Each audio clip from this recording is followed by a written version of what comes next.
In many parts of Nigeria, especially among our youth, there is a popular belief that success comes from who you know rather than what you know. This mindset leads to people neglecting personal development, skills acquisition, or even formal education, hoping instead for a powerful connection or a link to open doors. Hi, my name is Kingsley Obiukwu, and I have a seat at the table.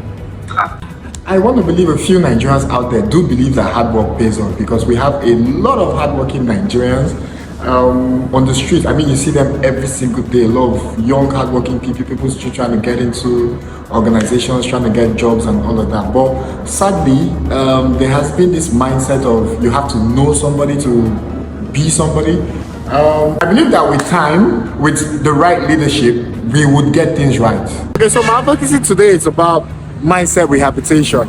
Why it matters is simply because if we want to get things right in Nigeria, we need to work on our mindset, the people's mindset, how we think, how we perceive success, how we perceive hard work, how we perceive Nigeria in general. Because as of this point, a lot of people have the wrong narrative about Nigeria, you know. So mindset rehabilitation is going to help a lot in putting Nigeria on the right track.